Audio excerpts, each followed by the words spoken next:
all things being equal. The only reason I like to get their class done is because they're earlier in the day, so I know it's done and I know it's up there.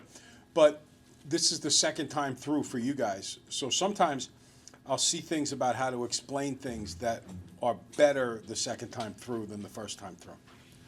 So that's the great advantage that this class has. Okay, so today is, we've slowed down. We're taking the time to really digest the material and not to rapidly race through it. There are some things that we do race through, like factoring is something that we spent several days on, but now we're to the point where we should know how to factor.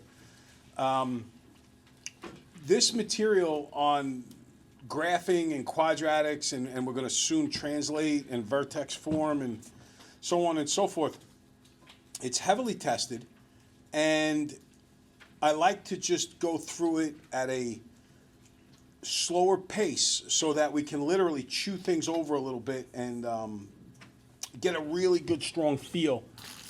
By racing ahead, I'm afraid that I will leave too many people behind. So we go slow with this stuff, and I'm sure it seems to you like we're not covering as much in a day as we were, say, 2 months ago. Okay, so the point 4 comma negative 2 is the vertex of the graph of a quadratic function. The points 8, 6, and 2, 0 also fall on the graph of the function. Complete the graph of this quadratic function by first finding 2 additional points on the graph. If needed, make a table of values on your own paper. Then answer the questions on the right. And I'm actually going to take this one step further and find the actual equation of this particular graph. That's work that we did last week that we haven't done in a few days, and I just want to remind you of how to do that particular kind of work. And this one comes out with a little bit of a different value for A. So I'm supposed to graph this, and by the way, the next quiz, I took a look at it before. I want to say it's going to be a little bit like this, that you're going to need to know some of the skills that are involved here on the next quiz, which is like some of the questions that were on the last quiz before we did this completing the square quiz, the one where we had to fill in the table and plot the points and so on. What they're looking for in this question is a clear understanding of the symmetry of a parabola. That we can use the fact that distances are equal to come up with ideas and things that work. So, if I start graphing this, look, here's my axis of symmetry. The axis of symmetry is the line that runs right up the middle. So if this guy here is 2 units long, then this one's going to be 2 units long, and there's a matching point. And this up here is 1, 2, 3, 4. 1, 2, 3, 4. And now I can graph my parabola. Oh, I'm a little bit off on that. Whoa. You know what it is? When I'm standing here, the light is blocked, so all I see is shadow. And I'm kind of taking a guess as to where it goes. See, this side would be nice. All right, so there's my parabola. It said to sketch the parabola, so I did. So part A says to find the y-intercept. What is the y-intercept? Melissa? Positive 6. 6 it is. Y-intercept is where it touches the y-axis. There it is, it's at 6. Find the x-intercepts. What would they be, Nolan? 2 and 7. 2 7. and 6. 6. That's what I said. All right. Yeah, the 5 is not my mark. The 5 is where they intersect over there. Okay, next, find the interval over which the rate of change always stays positive. Constance? 2, and then the thing, and then x, and then the thing, and then 6. Excellent technical explanation. I thought so. 2 to infinity. Okay? Next, what is the sign of the leading coefficient? Is it positive or negative? If I write this out, y equals ax squared plus bx plus c, is it going to be a positive or negative first sign? Positive. You know it's positive because the parabola looks like this. A frowning parabola is a negative leading coefficient. Okay? Now, the next thing that I would do, or that I will do, is I'll come up with the actual equation of Wouldn't this. this be 4? Huh? Because it's negative, like. Oh, no, it should be, you talking about here? Yeah, this should be 4. That's what I put at first. I'm sorry, yeah, it should be 4 because you're going right over to that. I'm sorry. So that should be 4 to infinity. All right, are we good on the positives and negatives? Yeah. Okay. So now I want to write the actual equation of this thing. been a little bit since we did one of these. And we know it's going to begin off of y equals ax squared plus bx plus c. And we know that c is the y-intercept. In the problem, it asked what the y-intercept was, and we said 6. Now our job is to figure out a and b. What is the first coordinate that on the graph? Let's see. What is this one here? What does that say? 8, 6. So that means that x is 8 and y is 6. So I'm going to plug them into here. Okay? When I do that, I get 6 equals a times 8 squared plus b times 8 plus 6. And then I subtract 6 from both sides, and I get 0 is 64a plus 8b. Does that make sense? We all good? All right. Now, the next thing I'm going to do is figure out the second point. The second point is, what is it? 6, 0. Well, what about doing, what is that, 2, 0? All right, I'll do that point because it's pretty easy to do. 2, 0. So I will get 0 equals a times 2 squared plus b times 2 plus 6. I'll subtract 6 from both sides, and I'll get negative 6 equals 4a plus 2b. What? I'll get, What go is back this over. formula for? I forgot. We're writing the equation of the parabola. Why are you subtracting just to the answer of b? Okay. So that one's the first point and the other one's the last point? I don't get it. Or you just, I don't want to say first and last. There's just any 2 points. Oh. okay. Wait, 2.2, you're using the 2.2. zeros? Or what are you Just here, 2.2. He's just using any 2 points. Any 2 points on the parabola. Okay. All right. I don't want to use the y-intercept, except for the finding the value of c. So any other 2 points on the parabola I can use. Okay. Now that gives me these two equations: 0 equals 64a plus 8b, and negative 6 equals 4a plus 2b. Now I know we haven't done questions like this in a little while. Look, this is the one equation on the bottom, and the one in blue is on the top. And now it's a simultaneous system of equations where I got to solve for a and for b. So what I'm going to do is I want to match up the b's. I think that's easier, right? So I'm going to multiply the entire equation by negative 4. Why negative 4 and not positive 4? Because it cancels it out. Well, it'll give you opposite signs here, right? That's positive, this positive. By multiplying by a negative, I get a negative out of it. So rewriting the first one, 0 equals 64a plus 8b.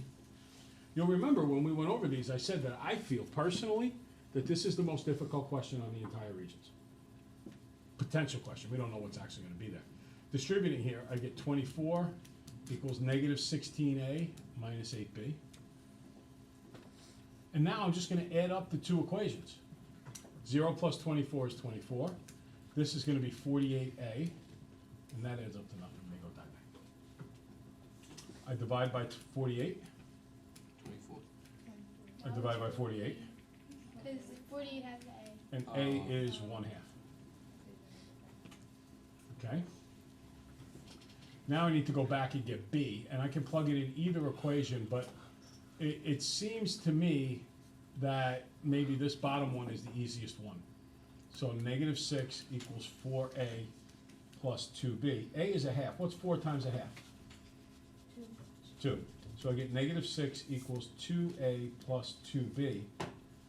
I'm sorry, I put in the a right, just 2, right? Because a half times that, 4 times a half is 2. Subtract the 2, and I get negative 8 equals 2b. Dividing by 2, and I get b is negative 4. So I have my value for a, I have my value for b, and now I'm going to take them both together and put it right back into here, and I get y equals 1/2 x squared minus 4x plus 6. And that is the equation of the parabola. Well, let me just go through a little bit of an explanation about the confusion. First off, if you remember, when we went over this, I said this is when my high school teacher, Mr. Braze, would say, "Oh, you gotta lock yourself in a closet. Think about this stuff." Because you do. It's complicated. It's not easy. Basically, I use the color for every single step in the problem. I used red to write the general equation and to fill in the beginning, the only thing I knew, which was the y-intercept. So 6 went in for C. Then, for both the work in blue and the work in green, I picked any point that's on the graph. And in each case, I plugged in 8 for x, 6 for y. That was all of this work. And in this problem, I plugged in 2 for x, 0 for y. That was all of that work. When I plugged it in, the blue equation gave me the fact that 0 is 64a plus 8b. Alone, that's useless information. But then I did it in green, and I came up with the idea that negative 6 equals 4a plus 2b. Again, alone, it's useless information. But I can then take this final equation in blue and the final equation in green, and I can write them simultaneously. And then I can get rid of the b's. As soon as I get rid of the b's, I can find out a, and then I go back and substitute the a in and get this value. Everything that I did in black here, we did earlier in the year with solving simultaneous equations. This is just an application of that. Everything in red, blue, and green is new to this chapter. I believe it's very hard. So if you're looking at it going, I'm not sure I completely understand this, okay, this is tough. This is a lot harder than completing the square. So my advice to you is to go home and watch the video again. If you need to, go back to a couple of days, like a week ago or whenever it was, when we did other questions like this. We did them every day for 3 days in a row. And practice them and work them until you get good at them. Okay, good. What would the question ask when we have to do this? So we. Oh, it would say, given the following graph, find the equation of the problem. Okay. All right. In all honesty, I don't expect this to be a Regents exam question, but I could see it being a Regents exam question. And here's the thing about it. They have this whole science to test making now. And what they believe is that they field test items. I'm sure you've been in class where they do these field tests of questions. When they give you the questions, they get the questions back and they see how many kids got them right, how many kids got them wrong. And for argument's sake, this is a little broad, a little general, a little simplistic, but this is more or less what goes on. When they give out those questions, they get them back and they go, man, these are super hard questions. These other ones here, they're reasonably hard questions. These other ones here, they're medium hard questions. And these other ones here, these are easy questions. And when they make up the test, they say, okay, we're going to pick so many easy ones, so many medium ones, so many hard ones, and so many super hard ones. And then they make sure that the topics cover most of what the course taught, and that's how they create the Regents exam. They want it to be of a certain level of difficulty. I don't remember the exact passing rate on the Common Core the first time they gave the Regents, but I want to say it was around a 60% passing rate in the state of New York. How many opted out? Oh, you can't. But it's Oh, common. oh.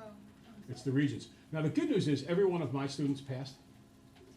So if you do what I say, you should pass.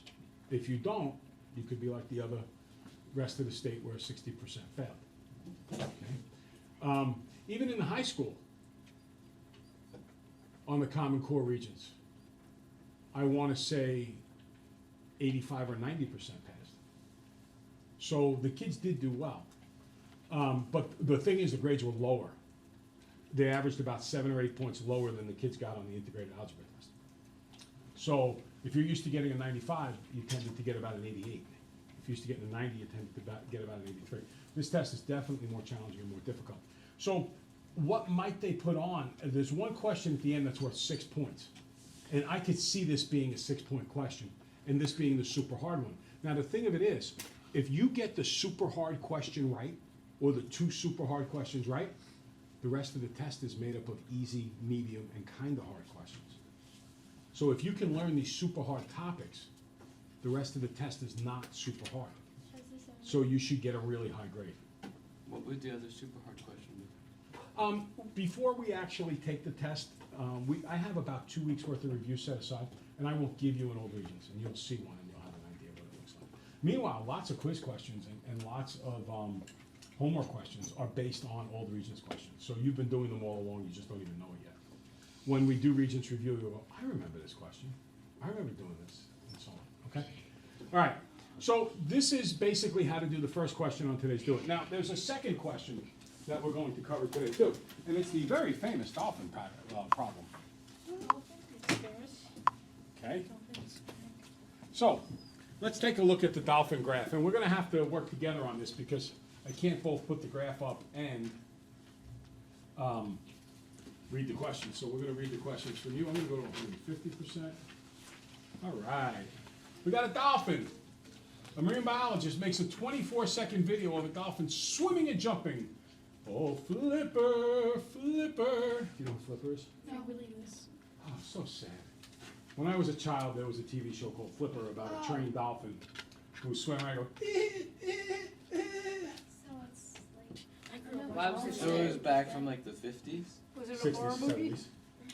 What's that? Was it a horror movie? I know who That was not a horror That movie. sound you just made was pretty terrifying. No, it was. You ever see when a dolphin does that when they swim across the water and they make sounds? Yeah, that's what he was doing. I'm just not very good at impersonating a dolphin. Now, they graphed with a specially equipped camera, of course, like a GoPro. They recorded one dolphin's position with respect to time, and they graphed it. It relates the dolphin's vertical distance from the surface of the water to the time. So this axis is the time, and h of t, see it says f of t here and h of t here. You would think that these people would put out a finished product. F of t, but h of t, usually we go h for height. This is the height above or below the water. That's happening at any particular point in time. Okay, so what does the first question say on the next page? Describe what you know for sure about the actions of dolphins and the time interval from 0 to 6 seconds. Okay, so here's 0. So here's the little dolphins. It's height at any point in time, and there's 6 seconds. What can you say for sure about that dolphin's height from 0 to 6 seconds? It jumped. It's above the surface of the water. Does that make sense? Yeah. Okay, see, this axis here, the y-axis, if you will, the h of t axis, this axis is the height at any particular point in time. So where the height is 0, that means it's the water's surface. So when he jumps here, it's the height above the surface. Okay, next question. Well, the question, that was the statement. The question was, can you determine the horizontal distance the dolphin travels in a time interval? Okay, can you determine the horizontal distance that the dolphin traveled? No. This is the time. Some kids think, oh, the dolphin went 6 feet. No, no, no, no, no. This axis is time. The dolphin was in the air for 6 seconds.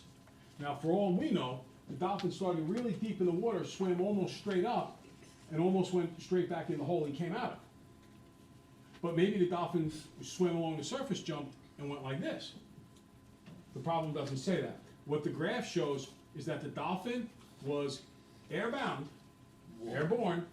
for 6 seconds, which is really incredible. I don't think a dolphin could be airborne for 6 seconds, but that's okay. That's what they say. So we'll just go with it. That's right. Next question. Where will you find the values for f of t equals 0 and explain the figure in the context of this point? Okay, so where can I find the values for f or h of t is 0? On the graph, Where on the graph? the x interval. Yeah, the x-axis, right here. This is where the height is 0. You know that because, look, this is positive 6, this is negative 6. 0 is at midway in between. Now, at what times is this dolphin at the surface of the water? 0, 6, 16, 24. 24 seconds each, okay? Good. All right, what's the next question asked? How long was the dolphin swimming underwater in the recorded time? Okay, how long was the dolphin swimming underwater? 10 10 seconds. From 6 to 16 is 10 seconds, or you can count it. 2, 4, 6, 8, 10. Okay, next. Next question.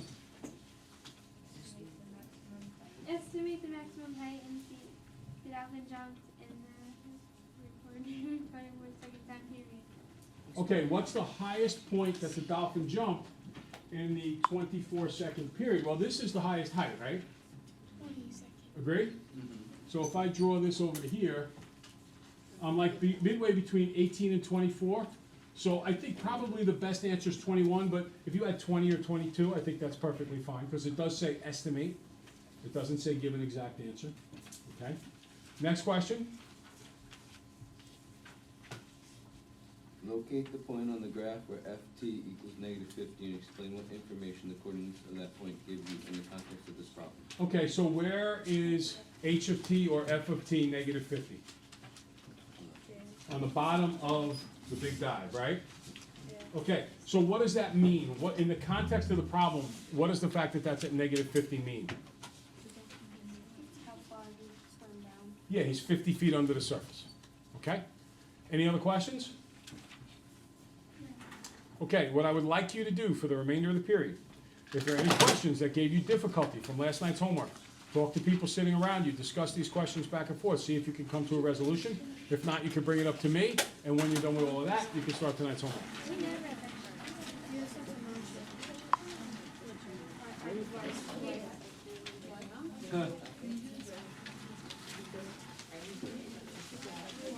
Oh boy.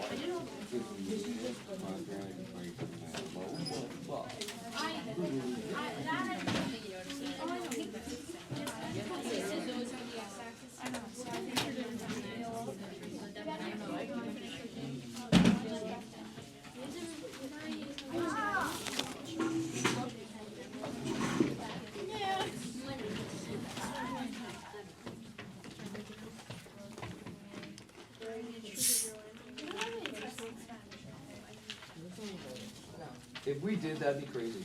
She would probably. She has a system with headlines that we get like that. Wait, we had a pop, if we had a pop test of Spanish?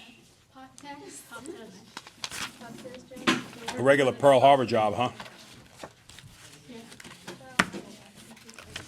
Surprise attack.